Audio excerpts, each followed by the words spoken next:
Welcome to all.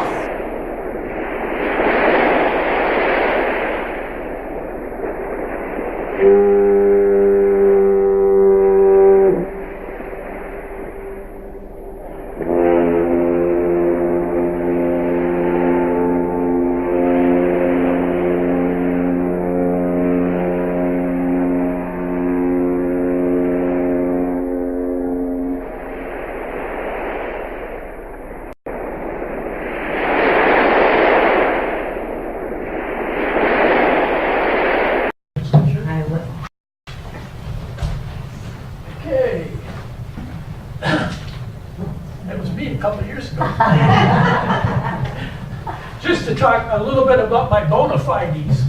I sailed for the first time. I'm from Rogers City, so I kind of grew up with the boats. My dad had sailed, my grandfather had sailed, my brother sailed. I came back from the Army in 1968, and I sailed that summer on the boats and decided that was not something I wanted to do for the rest of my life. So I went out and did a whole bunch of other things. And I was an administrator at the Great Lakes Maritime Academy in Traverse City back in the early 80s when Michigan went broke. And my job got eliminated, and there were no teaching jobs or anything available anywhere in Michigan. So I had a lot of contacts with the shipping companies, and I got a guy told me, he said, why don't you ship out in the Galley? And I said, well, I've never worked in, restaurants. I said, I'm a pretty good cook, but I've never done it commercially. He says, well, listen, he says, go to the Union Hall and tell them that you were a cook in the Army, because I'd been in the Army. And so that's what I did. I went and lied my way into a job in the boats. And I ended up spending 20 years and loved almost all of it. Towards the end, I kind of lost interest. But so one of the myths I want to dispel is, and you see it a lot, is that ships on the Great Lakes have gourmet food. And that is absolutely not true. I'm sorry. Here's a typical lunch menu on the menu board in the background there. Saturdays on most fleets, Saturday noon is usually burgers, and Saturday night is usually steak or prime rib. And there are some old-fashioned stewards that do prime rib on Wednesday and steak on Saturday. They're real popular, at least those 2 days of the week. This guy here was my second cook. I had no experience. I don't know where they dug him up someplace, but his whole talent as a cook is in his hands there. It's a banana split. After about a week on the job, he could make a banana split. He's really proud of himself. So basically, when you're a cook on the boats, you do 3 meals a day. When I started, we had 34 or 35 guys in the crew, and we had a 4-man galley. There were some fleets that had 5-man galleys. And the 5th person was a night cook, and he came on in the evening and prepared stuff for the guys going to work at midnight and fed the guys coming off a watch at midnight. And then he would normally do all the baking and stuff, so that when the steward came in the morning, none of the ovens were tied up. This is the galley on the Alpena. And that guy is he's the second cook. And on some fleets, the second cook does breakfast also. A lot of fleets, they don't. But, how many are you cooking for? When I started, you were cooking for 35 guys in the crew. Now it's down to 21. It's pretty standard. That's a typical commercial galley, nice galley on the Alpena. And the breakfast menu is like you would get at most, mom and pop restaurants. And you get some guy, I would fix anything when I was cooking breakfast. If they wanted pancakes, that's fine. If they wanted omelets, that's fine, whatever. Some cooks are fussy. They only do omelets once a week, or they won't do poached eggs and stuff like that. This is the actually steward on the Alpena, and he's dishing up a dinner meal, which in this case is a turkey dinner. And so the food, I like to describe it, the food on the boats is more like one of your better mom and pop restaurants in northern Michigan. Carson's in Rogers City or Cortland's or the north side here in Alpena used to be. So kind of a lot of that sort of food, comfort food, I guess. This is, now here on the table here is a pan of tenderloin steaks, and I'm playing with some crab legs over there. So that's pretty close to gourmet, but that's Christmas. So mostly Thanksgiving dinner historically has been the big meal on the boats because for many, many years the boats were laid up before Christmas. So you had this tradition of Thanksgiving being a huge meal where in recent years it got so you would have like turkey and duck, and you would have steaks, and you would have crab legs, and really extravagant. A lot of us eventually, after doing that, got so we would make 2 meals out of it. So like on Thanksgiving Day, we would do the traditional turkey and stuffing and all that kind of stuff. And then on that Saturday, we would do the filet mignon and crab legs or whatever it might be. The only time where you hear the stories about the gourmet cooking, and even the people you're hearing it from can't differentiate between gourmet food and lots of food. Okay. So when they call it gourmet, about half the time what they really mean is there's all you could eat. You know, you could have, I had a guy that would eat 6 New York strip steaks. So I don't know how he did it, but he did it. The only time you're going to find really high quality food on a boat is when you're carrying passengers. And Great Lakes ships don't really carry passengers, but what they do is they carry important customers of the company or officers of the company. In my sailing career, I had the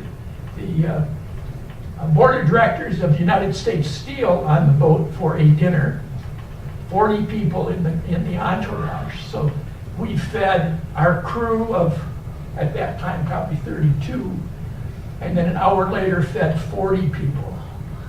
And that was, and then it's close to gourmet food. I mean, we did beef tenderloin and planked Great Lakes whitefish and princess potatoes and asparagus spears and hollandaise sauce and all that kind of thing. But that's not what the crew ate.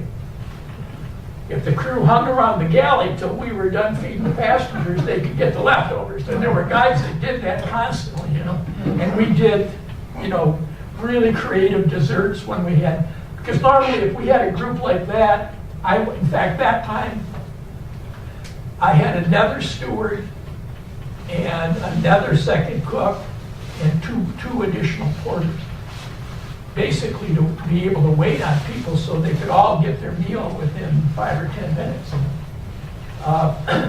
So I had them, I had our corporate board of directors came every single year and made a trip, and they had their annual meetings on board the boat. And again, so that really jacked up the quality of the food.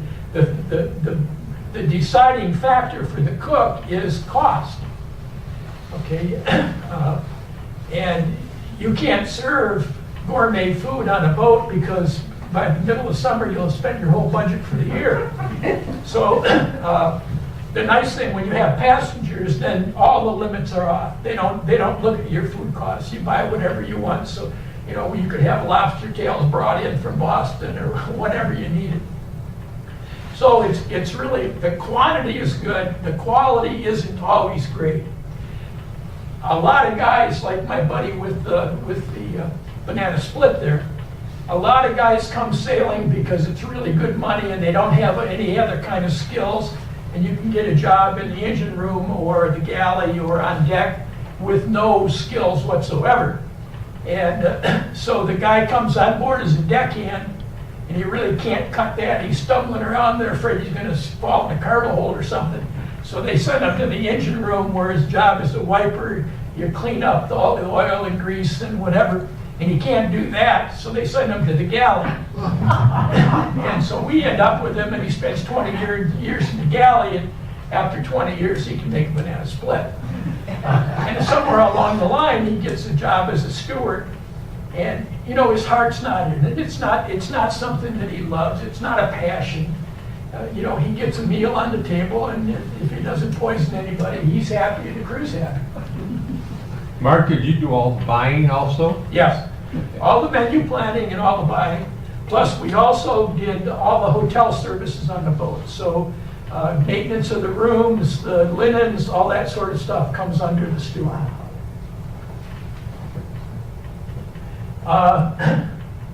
Some stories. This cook here was the chief cook on the JL Mothi.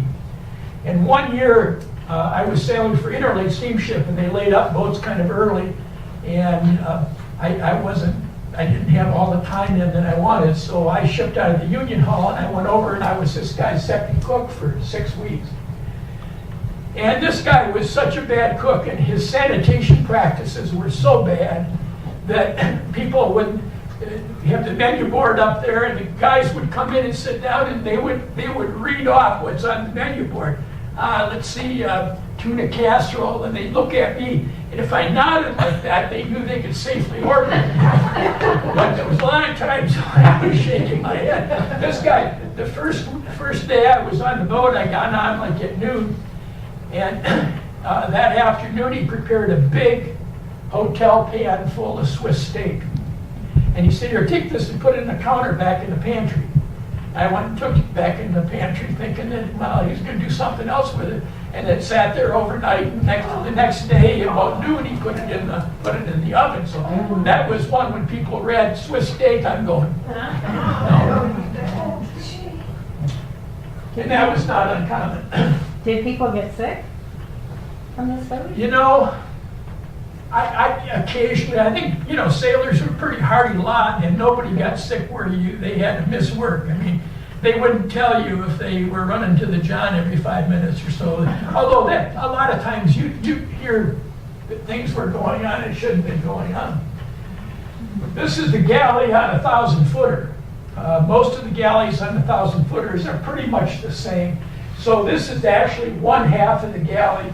Over on this end was the second cook's work area. The second cook does salads and all the baking. And then over on the right-hand side there, you can't see it too well, but right here is actually a doorway, and the dishwashing line is there, and that's where the porter would be working during mealtime. Porter would do prep on vegetables, peel potatoes, do a lot, mop the decks, and then wash pots and pans and dishes. So this was with Interlake Steamship, and that's the James R. Barker, the boat, the James R. Barker 1,000-footer. And the steward there was Marty Flieger, the sausage king. And that guy managed to have sausage on the menu 3 times a day, 7 days a week. That's serious. He got taken off the boat. After I got off, I was over there as a second cook. And I got off, and I heard they'd taken Marty off. They thought he had a heart attack, and they airlifted him to the hospital in Cleveland and stuff. And they found out it wasn't his heart; he just had indigestion. That surprised none of us. Fitzgerald lost 1975. Been a lot of years since we've had a casualty that caused death on the Great Lakes, but we've had a lot of accidents in the meantime. Not too many years ago, the American Steamship River class boat, a 730-foot boat, was coming south in the Detroit River, gets down to Lake Erie, and you got Detroit River Light. And at 2 o'clock in the morning, the boat ran into the damn light. Oh, jeez. Now, I've heard all kinds of stories of exactly how that happened. You know, the guys in the pilot house were doing stuff they should not have been doing.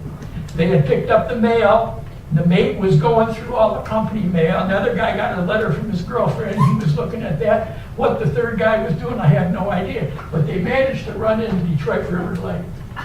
Did about $3 million worth of damage to the boat, woke everybody up. The captain had just gone upstairs. As soon as they cleared the river, he went up to his room. He had just taken his pants off, sat on the bed, and got knocked onto the floor, actually. And then 2 years ago, the Roger Plow, which is the bigger of the two boats there, was coming down from Lake Superior, and it was just in sort of the entrance to the St. Mary's River. And it ran aground on the side of the channel. Here's one of the markers, okay, it's kind of like the Detroit River Light thing. It's a great big, you can't miss it, you can see it from miles and miles away. And the boat should have been on a course right over here.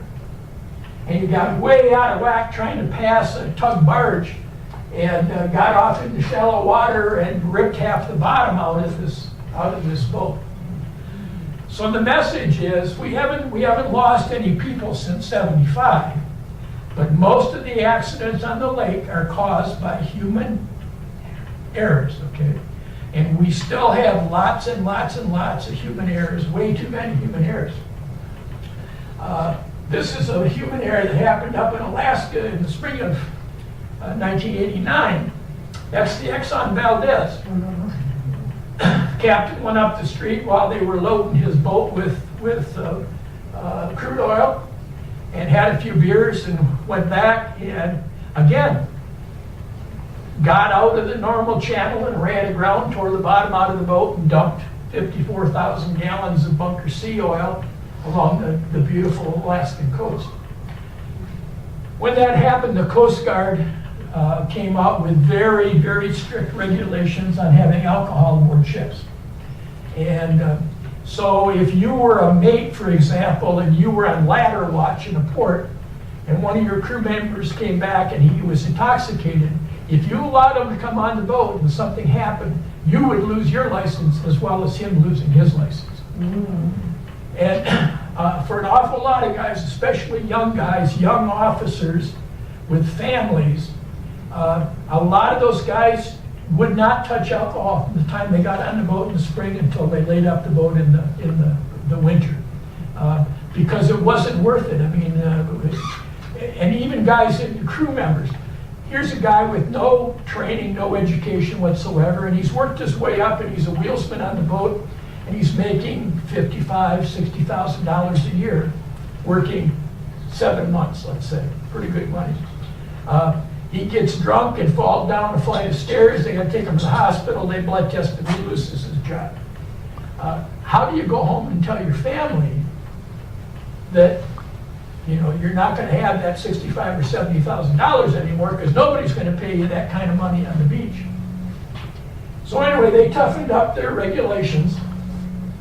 But my experience was that how effective it was depended on the captain of the boat. If the captain of the boat was a drinker, there would be drinking on the boat. And guys would go up the street and get drunk, knowing that they would be allowed to come back on the boat when the boat was ready to leave. I was on the Herbert C Jackson, and it was Christmas Eve, and we were in Marquette loading iron ore, and there were 3 other ships that had loaded ahead of us that were tied up at the dock because the storm warnings were so bad. Our captain, who was a drunk, went up in the morning and he spent the whole day up the street, and he came back about 6 o'clock in the evening, and as he came up the ladder, he shouted to the first mate, "Get ready to throw off the lines, we're going to heading for the Sioux." The mate tried to say, "Cap, the weather looks really bad." He wouldn't hear anything of it. And so we left the dock there and went out into the lake. And of course, you make kind of a hard right turn to head down to the Sioux. And that's as close as I've ever come to having a boat roll over. And at Christmas time, we had, I think, 3 Christmas trees on the boat. We had decorations all over the place. And it rolled so bad that the cabinet's doors flew open in the galley. You know, the plate shifted against the door hard enough that the door opened, and so the plates, I was standing in a doorway braced like this, and I swear to God, I was 10 feet from the water. I mean, it leaned over that badly.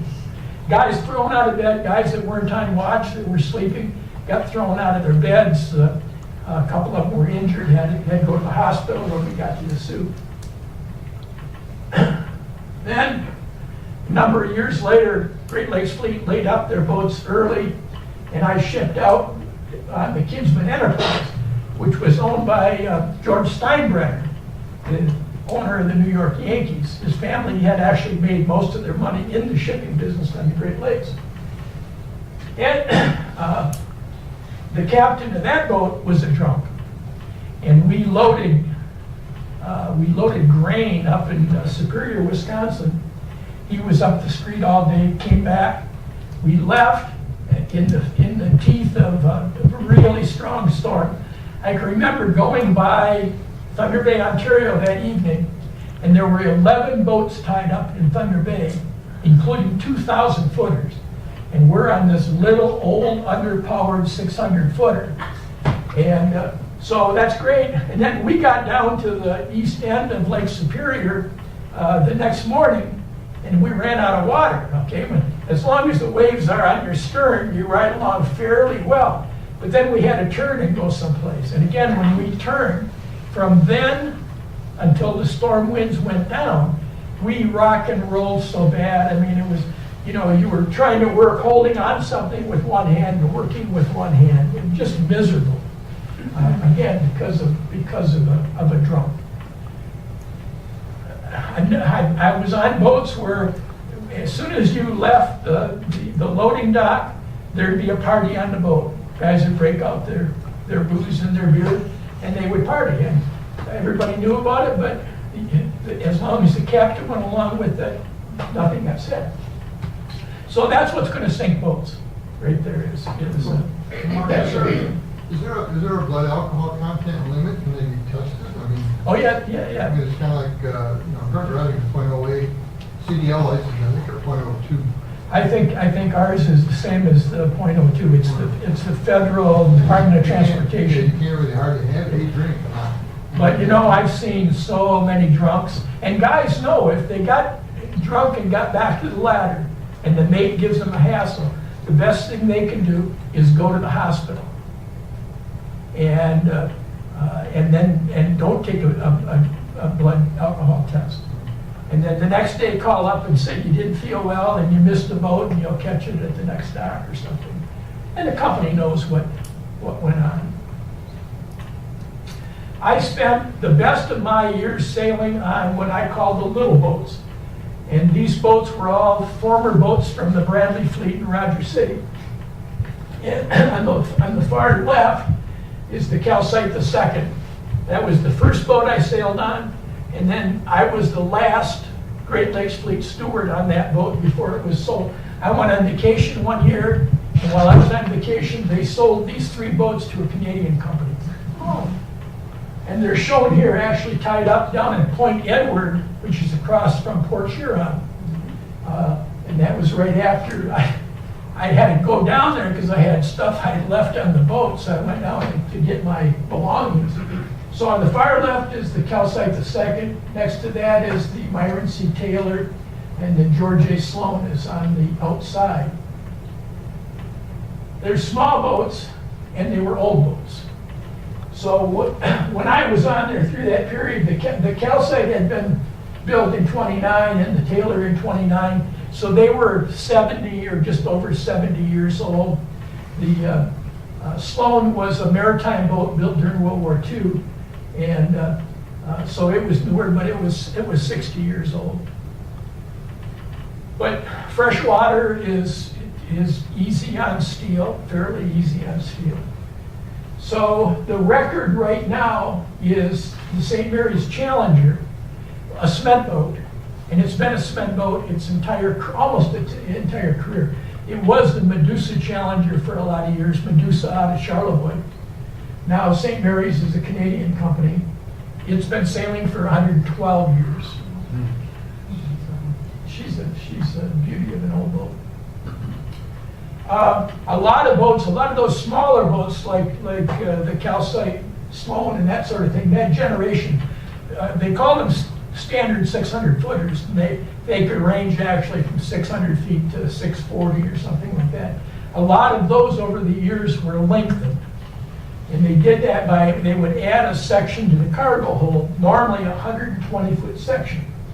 The John G Munson, that was already 640 feet when she was built in 1976, they lengthened her 120 feet to 760 feet.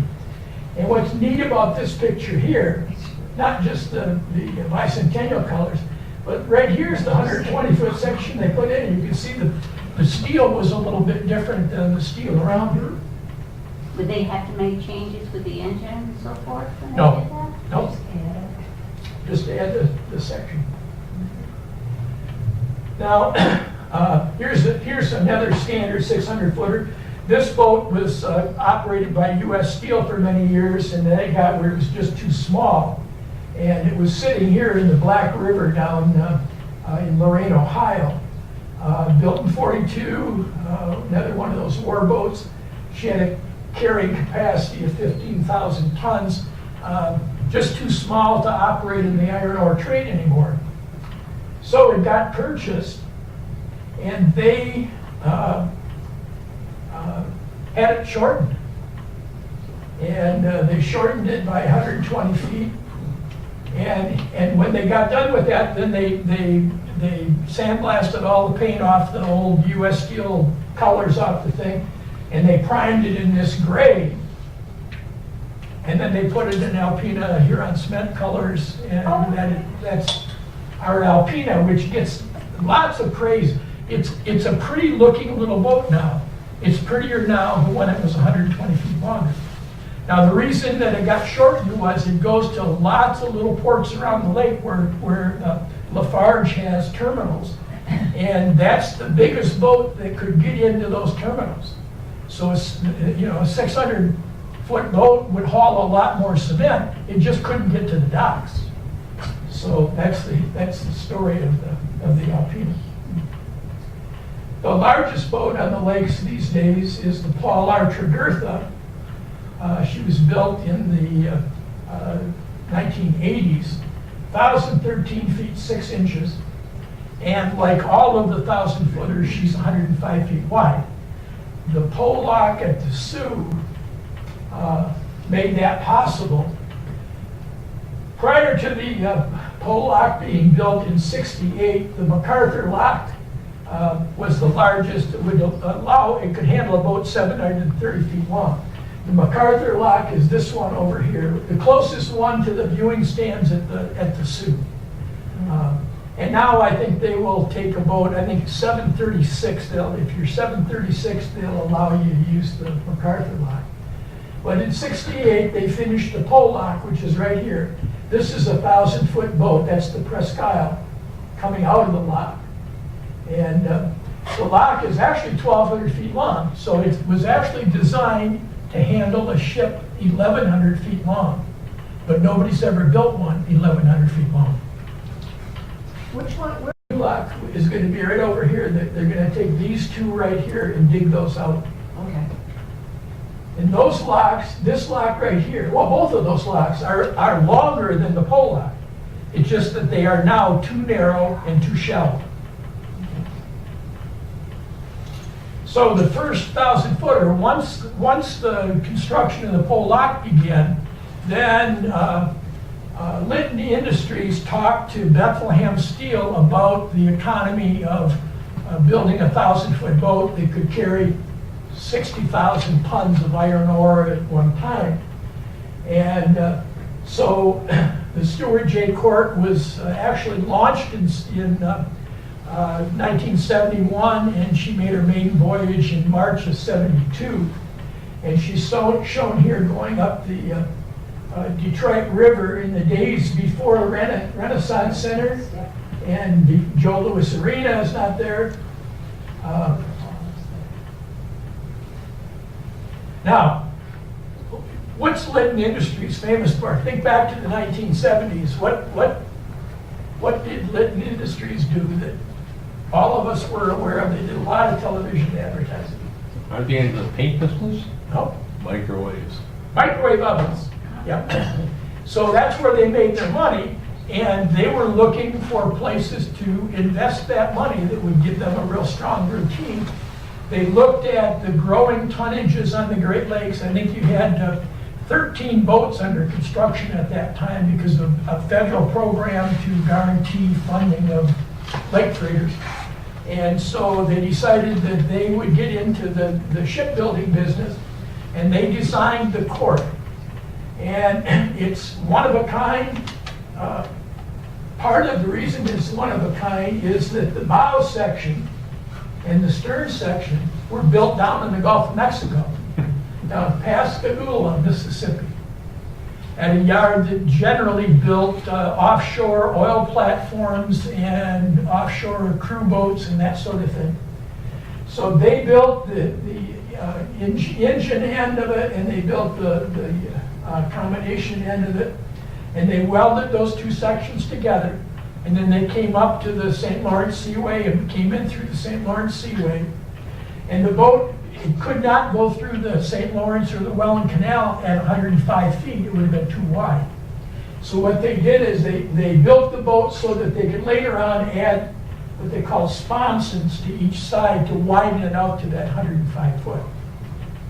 So they weld everything together, and then they got a dotted line right here down the side of the ship, and it says next to it, "Cut on line."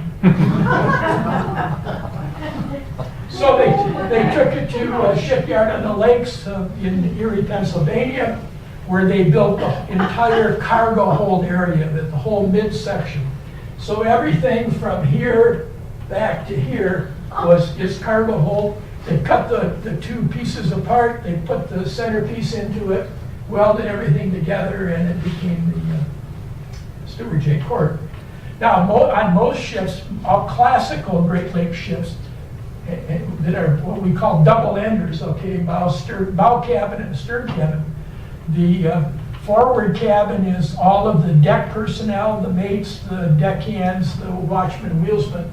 And then the engine room personnel and the galley personnel are back aft where the engine room is and where the galley is. On this one, though, everybody lives in this forward cabin. It's a mess. Four-story cabin up forward, so everybody lives. So the guys in the galleys up forward, the guys in the engine room have the longest trip to work on the Great Lakes. They got to go the whole length of the boat. So being engineers and creative, they soon had a couple golf carts that they put to work. How long was that boat? That's 1,000 feet. The interesting thing about this, you see this back end, big high back end, it also has a totally unique self-unloading system. Compared to the Great Lakes normal unloading system is conveyor belts under the tunnel of the boat, and it goes to a system of buckets basically that carries the cargo up out of the cargo hold to the unloading boom on deck. This one here, inside that big framework back there, it looks like a Ferris wheel? Ferris wheel, exactly. So where the seats would be is a bucket, and as this thing rolls around, the conveyor belt at the bottom of the cargo hold will fill that bucket with stone, and then it keeps going to the next one. And then as it makes the trip around, when it gets to the far side, there's a belt that runs laterally across the ship. And it trips that bucket, and the bucket spills it onto this other shuttle conveyor.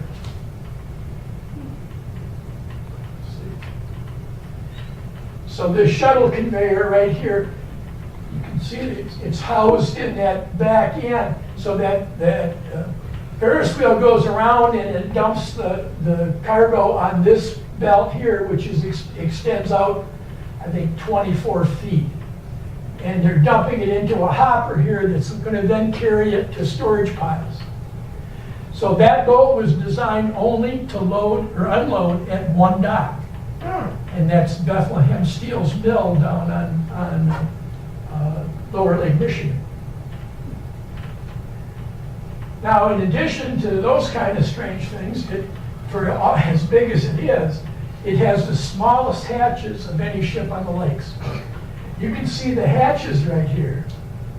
So this is 105 feet here. Her hatches are only 21 and a half feet wide, 11 and a half feet deep. 11 and a half feet deep is pretty standard. But hers are just very, very narrow. They're also operated hydraulically. So it has no hatch crane. On all of the other freighters, you have this crane that rolls on railroad tracks that are down the side of each deck, and you stop it over a hatch, and it's got cables that come down, you lift the hatch cover off, you drive it, and you set them over to the side. This boat here, it's got hydraulic hatches that when they push a button, it unlocks the hatch, and the cover flips back like this to load. The largest hatches on the lakes are another 1,000-footer, the American Spirit.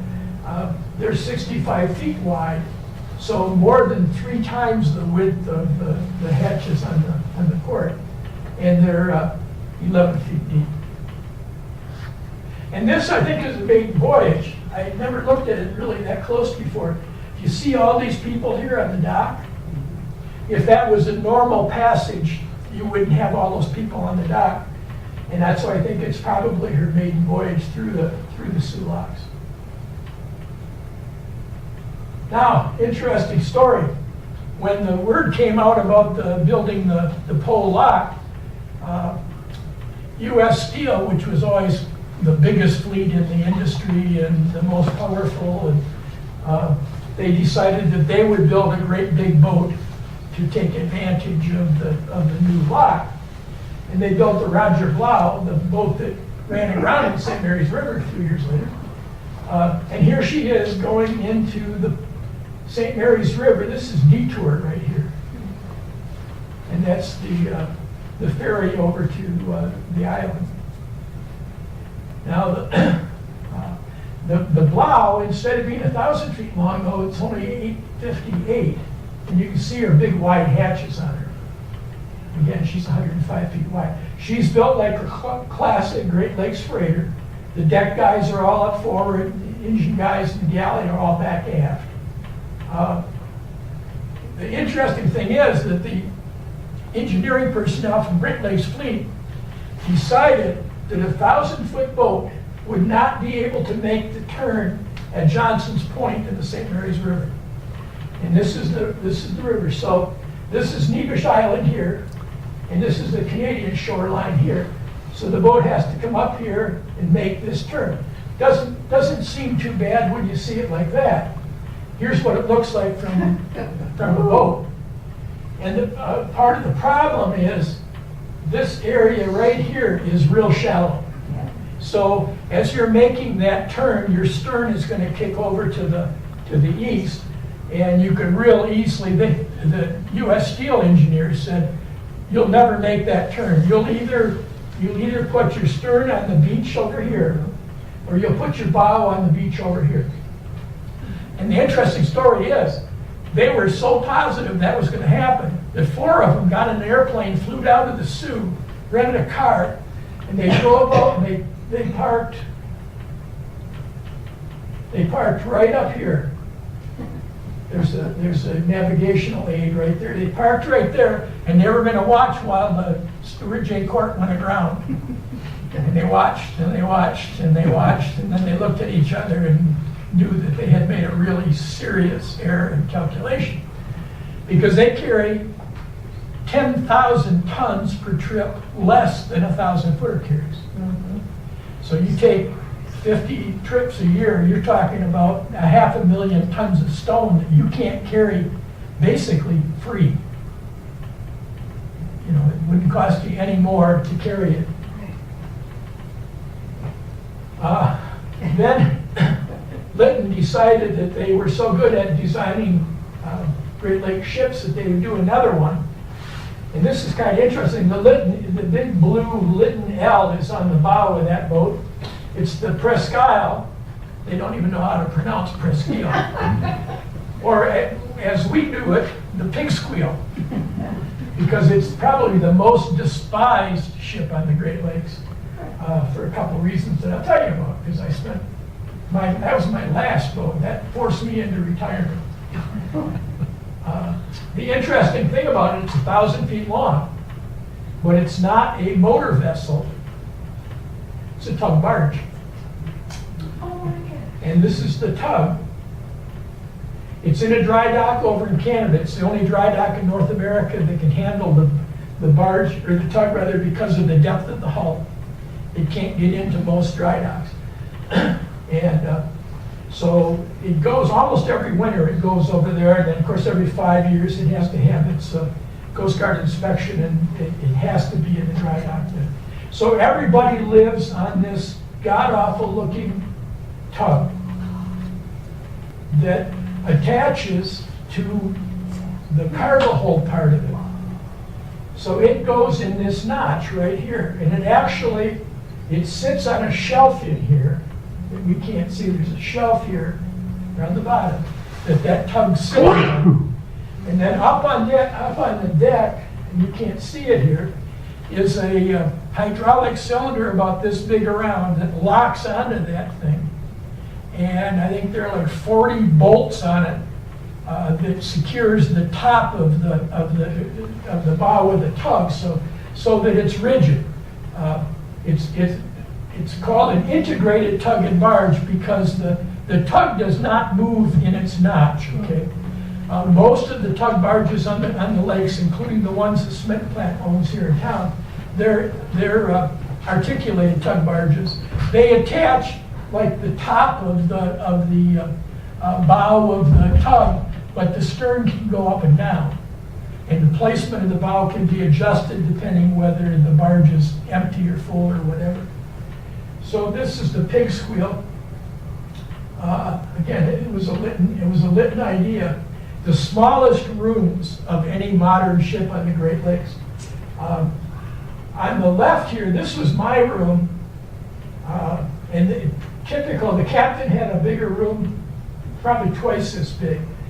But the rest of us, you can see my bed is here. This area right here is where the restroom is. And I had a chair that it took up too much room in my room, actually. And then a desk, and the doorway was right here. Real small, modern, but very, very small. And then this is a crew room. These are the kinds of rooms they had on boats back 75 years ago. So this narrow little room, this guy is sitting on his bunk, and there's a bunk above him. So it's this width right here plus the width of a twin bed, basically. And then there's a bathroom off the room over here. Now you're out there for, if you're unlicensed guys, you could be out there for 6 months at a time, 180 days, stuck in that little dorky room. It's not a good setup at all. Not in the 20th century, for gosh sakes, or the 21st century. Did you have a TV there? Did I see? Yeah. You started to see TVs on boats back in the 70s. The only problem was you could only get reception when you were in the river someplace. Now I can tell you some horror stories about watching some 3-hour-long movie, and all of a sudden, you leave Port Huron, head out onto the lake, and you miss the last 5 minutes of the movie. I was watching, one time coming out of Duluth, I was watching the Red Wings play for Stanley Cup Championship. And so it was being carried on the Duluth station, and as we got farther out in the lake, I lost the sound. And no, I lost the picture, I'm sorry. And as we got down towards Thunder Bay, Ontario, I picked up a Canadian station that I got a good picture, but the narration was in French. So that's the kind of... That drives you dirty. Oh, it really is. But back a number of years ago, my union negotiated that we were to be provided with satellite television and internet. And it ruined everything on the boats, actually. It changed the whole nature of life on the boats. Guys didn't get together in the evening and play cards. Guys didn't write letters home. Guys didn't sit out on deck when you'd be going through the rivers. You know, like guys would take a chair and go sit out on deck and chat and whatever. All that ended. In fact, I was on the relief steward on the Edwin H. Gott 1,000-footer, and the average number of people that came to eat supper was 1. The chief engineer, Wally Donikoski from Posen, Michigan, came every day for dinner. Once in a great while, the captain, if he was a turkey freak, if I had turkey on the menu, the captain would come.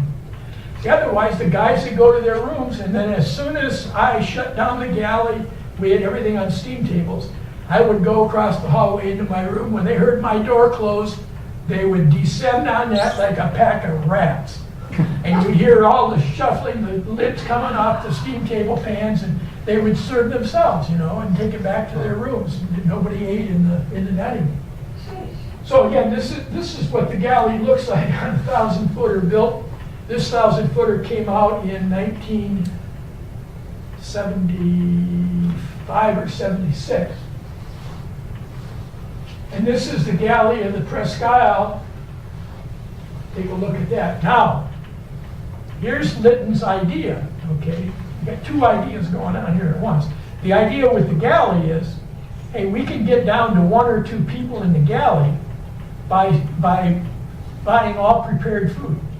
We'll put 2 microwaves in, and we don't need a great big galley, just this little galley where you can serve sandwiches and everything else is frozen prepared foods. Well, that worked real well until the company realized how expensive prepared food were. And all of a sudden, you know, they started to phase it out. You know, they'd say, well, you know, 1 meal a day you need to do, you know, cooked from scratch. And then pretty soon they'd say you need to cut back on your prepared foods. And pretty soon you couldn't get any prepared foods. Well, they'd let you buy a little bit, so if you were in port, you could serve lasagna, let's say, and go up the street, do your shopping, go home, whatever the case might be. But a non-functional galley for, like, I love to cook, I did everything from scratch, and that's what I had to work on, that little wooden cutting board down there. That was my work area right there, and it would just drive me absolutely bonkers. How long would your time out be that you would have to schedule these prepared meals? Not long. You're through the Sioux every 5 to 7 days. Okay. So we get groceries at the Sioux. Depending on the fleet, some fleets got, if you were running regularly to Detroit, you could get groceries in Detroit, Cleveland, South Chicago, different places. So this did not even have a whole lot of freezer space or anything, because they're figuring, hey, you're going to get, you know, at least every 10 days you're going to get groceries.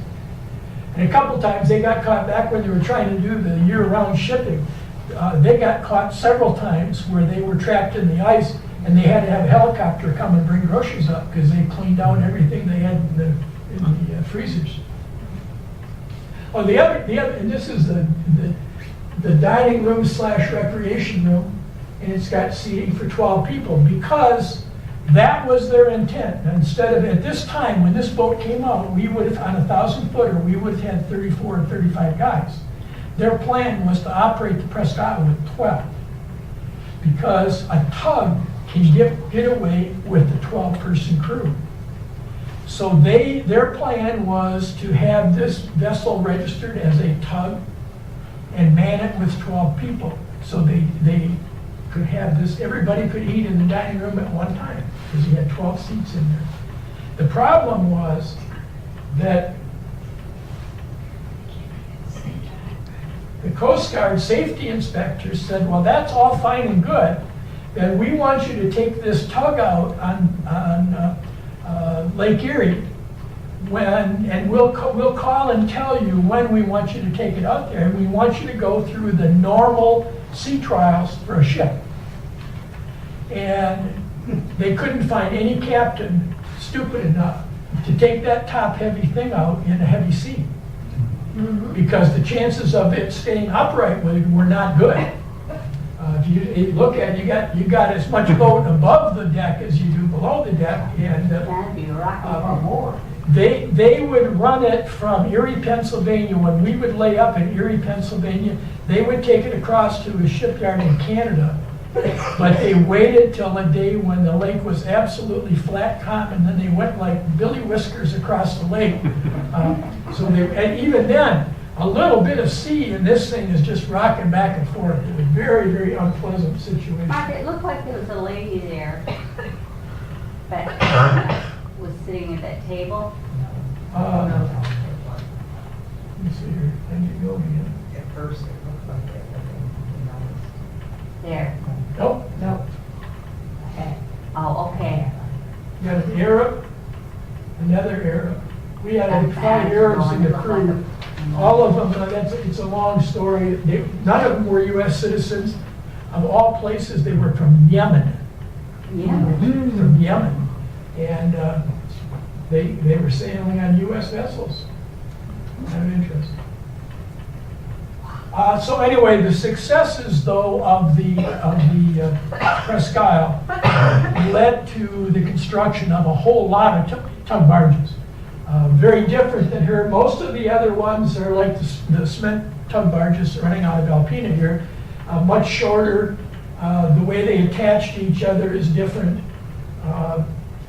But just about every Great Lakes shipping company has got 1 or 2 of them. They operate in the stone trade primarily, the coal trade, the cement trade. All the cement companies have tug barges. And the way their unloading system is, they can actually, with a very small crew, I think some of them only operate with 9 people. And they can do that handling cement. You couldn't do it handling stone or iron ore. Excuse me, the difference also looks like the tug is at the back instead of the front. Yeah, the tug is always at the back. So the engine pushing the boat, yeah. Yeah, so here's the tug, and this is the cargo hold area, and this is the bow of the boat up here. Okay, but the other one that we were looking at from the back end. No, Presque Isle. there. No, right there. Okay, so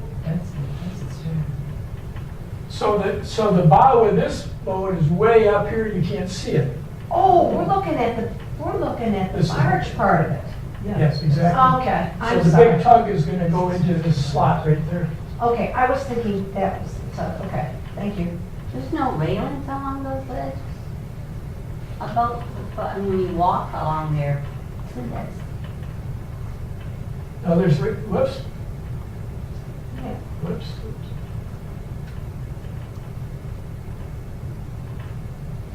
So there are railings all along here. Okay. And there are also railings here on the inside. So you actually have to step through a set of railings to get onto the tug.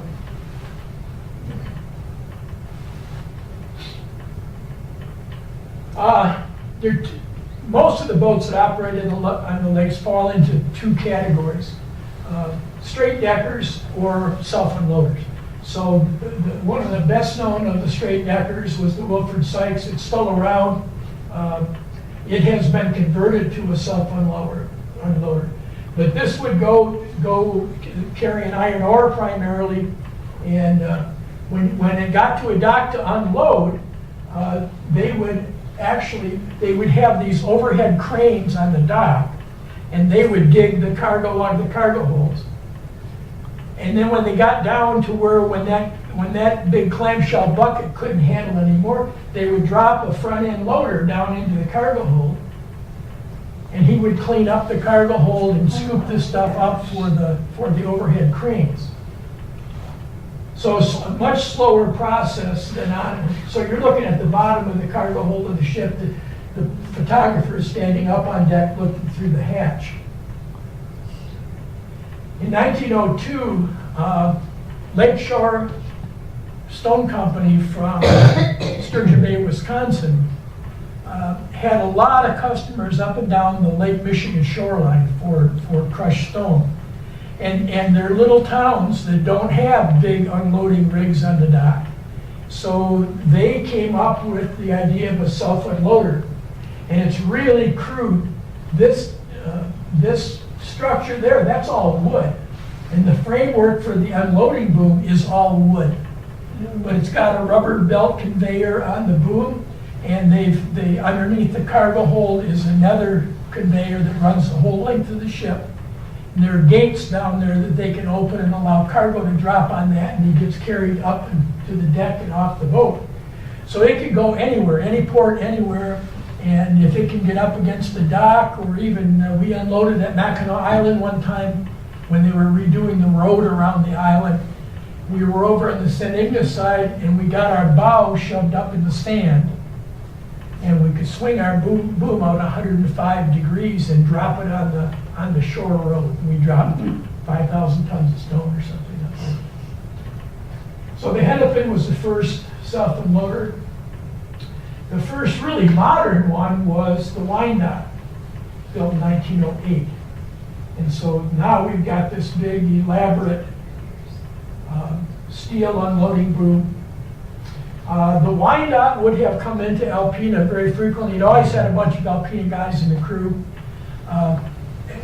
It was owned by Wyandotte Chemical Company down on the Detroit River. So it was hauling stone from their quarry here in Alpena through their dock, which is it was at the cement plant until probably around 1980. So the farthest dock to the west down there, that's where the Michigan Alkali dock was, where these boats would load. Now, the loader over here, and what you got here, here's the bottom of the cargo hold right here, and this is the deck up here. This is the floor of the cargo hold here. These V-shaped, so it's like trough shaped. And then underneath this trough here is where the conveyor belt runs, right there and right there. So here's a straight decker, a big one. This is what its cargo hold looks like. Here's one of those crane buckets coming. It's coming from a shore unloading rig down through the hatch, and you can see the cargo down here. And then these guys here are shovelers, and so this was before front end loaders. So these guys, when you got down to the last 10, 20 tons, these guys would shovel it into the clamshell bucket. But you can see how much of the cargo hold carrying capacity is lost in the self-unloader. Yeah. So the companies that were primarily in the iron ore business absolutely wanted nothing to do with self-unloaders, because they're making this long trip from Lake Superior down to Lower Lake Michigan or down to Lake Erie or Detroit. They want to haul as much stone or as much iron ore as they possibly can. And then when they get down there, all of those big iron ore ports, they all had unloading rigs of one kind or another. So self-unloaders did not catch on very fast. Now, we had them in Rogers City from 1912 on. American Steamship or Bolin and Cornelius, the same company, they always had a few of them in the coal trade because, again, there was a market for coal at every community along the shore of the lakes back when we heated with coal. And so there was a lot of work for these small boats, and that's basically they hauled limestone and they hauled coal. You also had another kind of self-unloader, which is the crane boat. And you'd almost would have thought that the crane boat would have preceded the rubber belt conveyor type self-unloader, but it didn't. It actually came a little bit later. But here's a typical one. This was operated by U.S. Steel, and it could carry just about anything. They actually hauled a lot of pig iron, and they would take their cranes here and they would attach an electromagnet to them, and they could unload iron ore or iron pigs out of the cargo hold of the ship with that. But they would carry coal, they would carry stone, just about anything.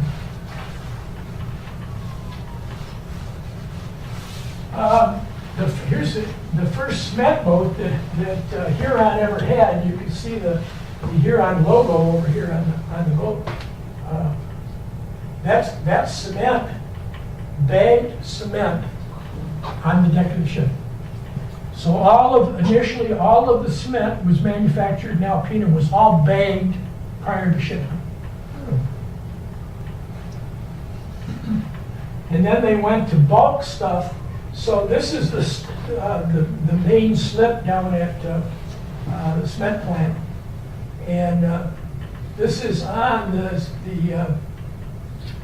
ST Creamboy. So the pilot house of the Creamboy is up here. So back here someplace is the aft end, the engine room and stuff. The silos, those big silos are right over here. So these booms come out and they drop this chute. And the chute fits over a hatch. There's the hatches right there. So they don't have great big hatches. They have these little round hatches. They flip that lid open, and then this thing sets right over the top of that. So that they can load cement if it's raining or snowing or just even damp outside without the cargo getting wet. Because if you get cement wet, you got a real problem. So their decks are totally different than any other decks on the lake.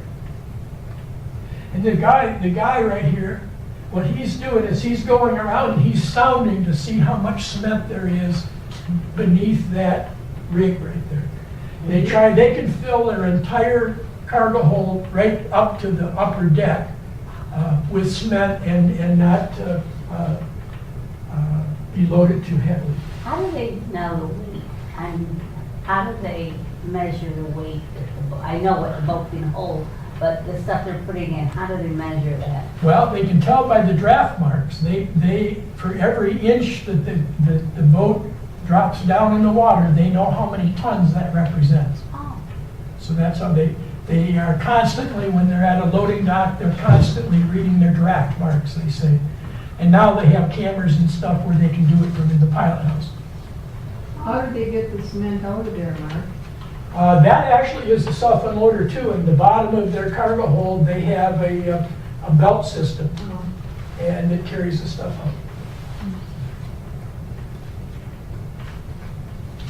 out. There's one place on the Great Lake, actually two places on the lakes where sailors can get mail. One is that when you go through the Sioux, there's a Marine Post Office at the Sioux. If you're watching up there from the stands, you will see one of the crew members of the boat, it's always a mate, will come down off the deck, down the ladder, and then he'll walk down to that big, tall building at the east end of the locks, because in the lower level of that is the post office. He'll go in and there's an area there for each ship that's operating on the lakes. So, go back one here. Okay, so we call it mail by the pail because you get down just below the Ambassador Bridge. There's the Ambassador Bridge. Downtown Detroit is up over here. So this boat is heading down the Detroit River, going to go out into Lake Erie. And when you get just past the Ambassador Bridge, on the shoreline over here is the offices of the J.W. Westcott, which has been operating a mailboat since the Civil War era. And it's zip code 48222.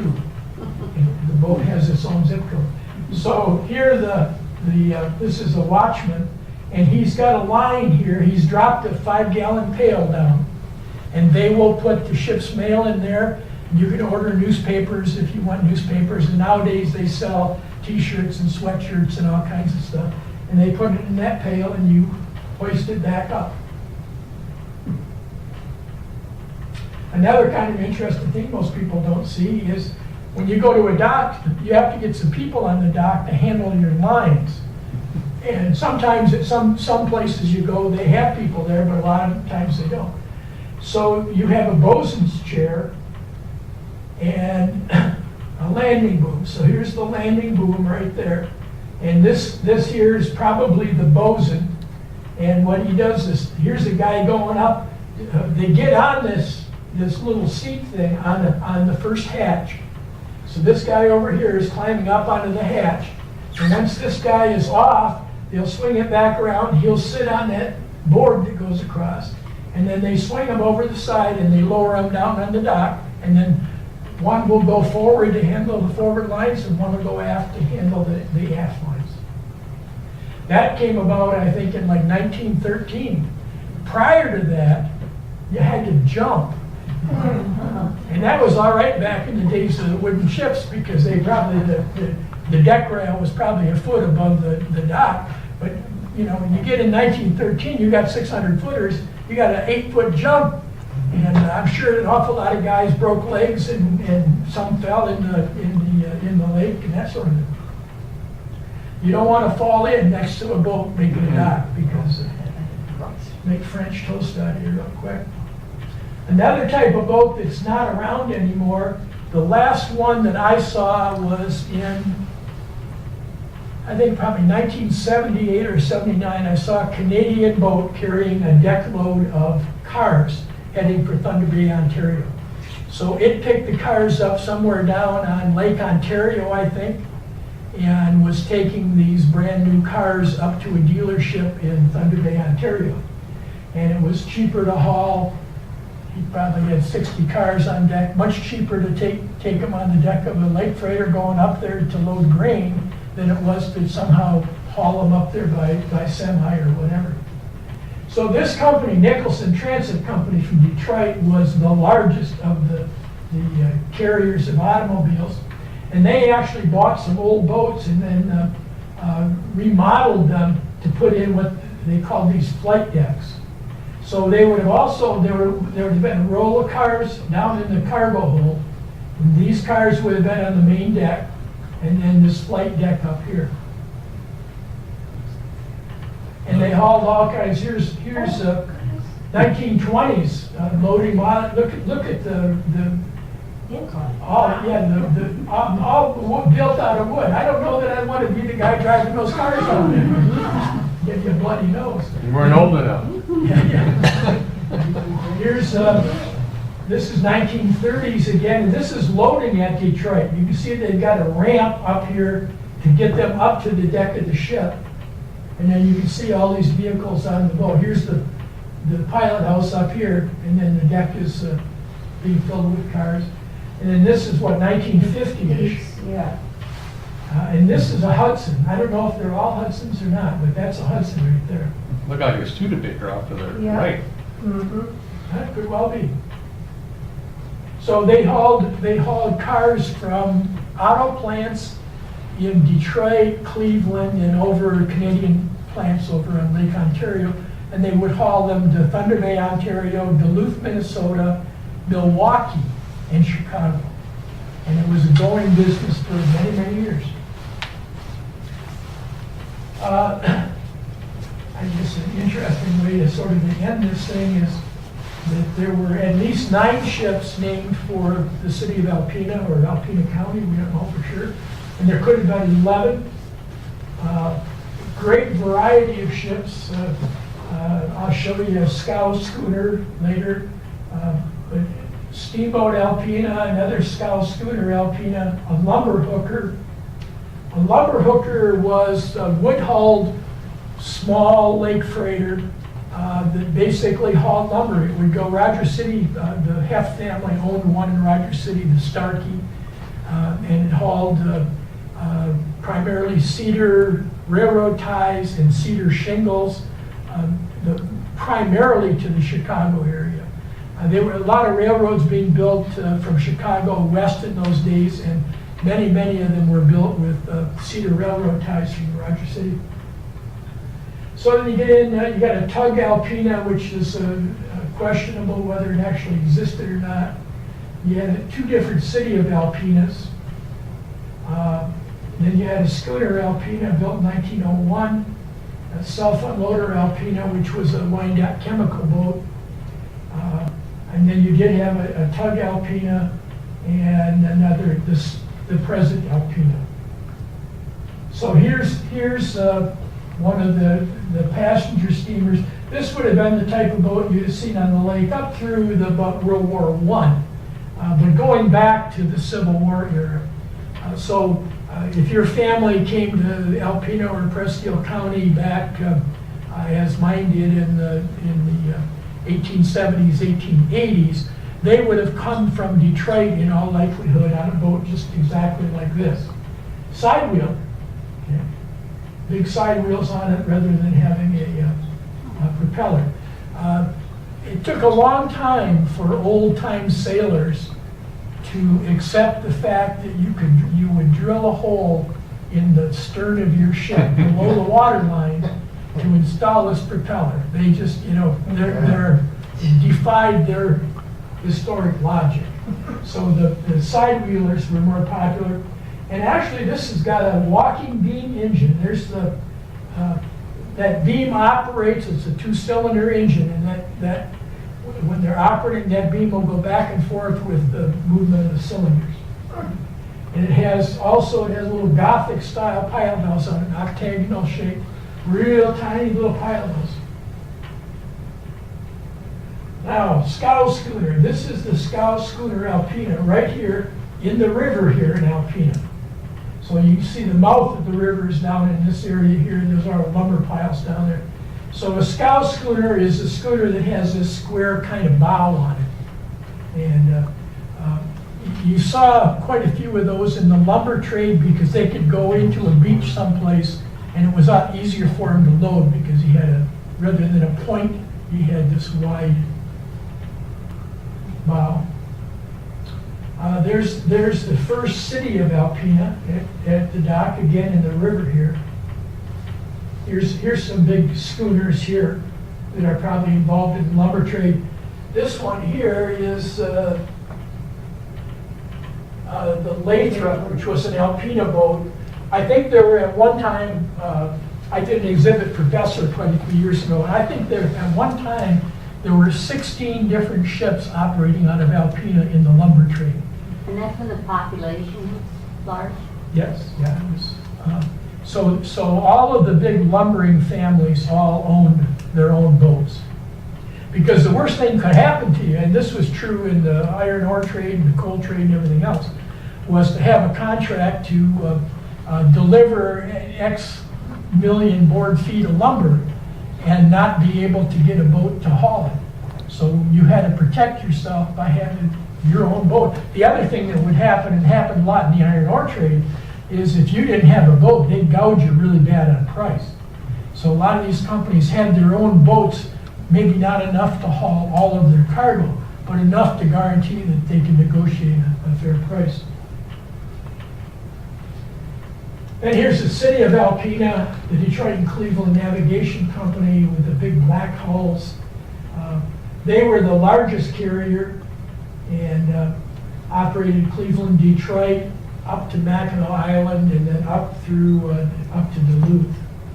And they would have called in Alpena regularly, probably a couple times a week, maybe 3 times a week.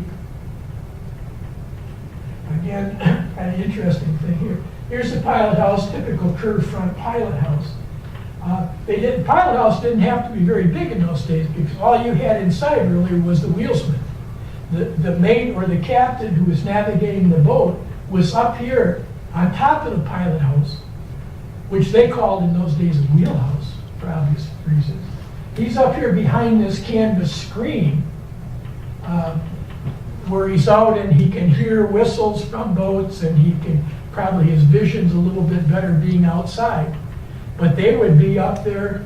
They had mates die from exposure towards the end of the season from spending a 4-hour watch on top of the pilot house. Wow. He had a box there about this high that had a lid that came off where he could look down and he could see the compass in the pilot house. Again, you didn't want the compass or the steering mechanism exposed to the weather, so that was down inside the pilot house. But he could look down at that compass and he could tell whether the wheelsman was steering the right course or not. And that box came to be known as the bitch box. Because if he's not. Here's the leg freighter self-unloader Alpena unloading at what was Fletcher Paper Company. So that was coal that was used at Fletcher Paper. So he would haul coal for Fletcher's up the lake, and then he'd go over to the Michigan Alkali dock at the cement plant, and he'd load limestone for Detroit. There's the little tug, Alpena. It's a Jeep tug, Great Lakes Towing Company tug, red hull. Company's still around, been around for 150 years. Look at that black smoke coming. Yep, coal fired. So they would have worked in the river downhill. Once a boat got loaded, they would probably always use tugs to get out to the lake. Those schooners that were sitting there, you couldn't sail a schooner out of the Thunder Bay River. So they would have a tug that would drag them out into the bay. And then there's the modern one. This is up in the St. Mary's River. She's a pretty boat. That's it. Just a cursory observation, you said the internet was on board in 1975? No. We probably got it, let me think, no. We would have gotten it in the 90s, Okay, 95 probably. okay, I'm sorry. So what's different between 95 and today with the internet and cell phones? People Yeah, cell phones, that's another addition that changes everything. We used to, Communications.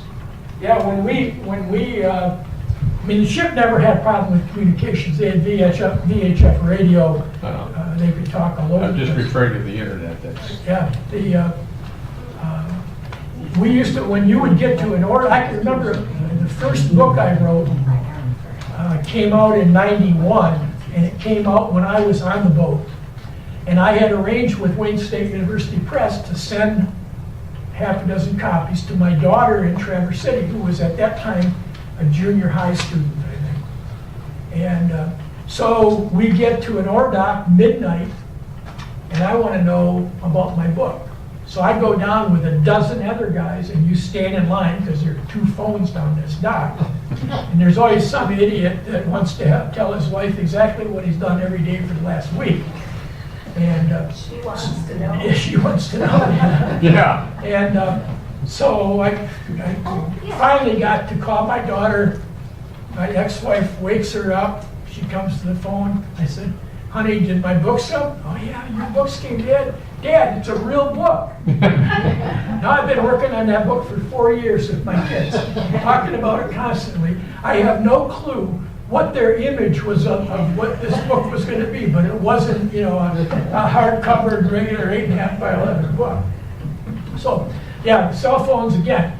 Guys can call home anytime they want, and again, it affects the relationships on the boat. I can remember the first guy out that we had a sub on, the Steward on, can't remember what boat it was. We spent Christmas Day tied up off the portage entry on the Keweenaw because of bad weather. And he had a bag phone, and he let the porter and myself make a call on his bag phone that Christmas Day. Yeah, we had one too. But I'm just referring to you see people in restaurants with cell phones. I swear they're talking to each other across the table. I follow. It is just, it's just a changing world, that's all. Well, I see, I do see the funny things where they show people walking and stepping into holes. Oh, yeah. Walking out in traffic and everything else. I don't even know how they do it. I'd stumble and fall. I mean, Yeah. any more questions? Well, this isn't a question, it's a comment. My husband lied to me. He never said the food was gourmet. He just raved about the food on the boat. And then when he would come home, it'd make it really hard for me. Cook up enough for him, or Yeah. But there's, I'd say half of the boats had good food. And the other half, yeah, it depended what the guy was cooking. I sailed with some, you see it, terrible guys. I had another guy that, the cook, and he would serve the crew in the crew's mess, and I served the officers. And so when he was waiting for an order, he would lean in the doorway like that with his hand back here. And I turned around one time and realized he had his hand down inside his pants. He was scratching his rear end. Oh, God. That's disgusting. Sanitation aboard ship. Anything else? Those are stories you wouldn't hear anyone else hear. Thank you very much, Mark.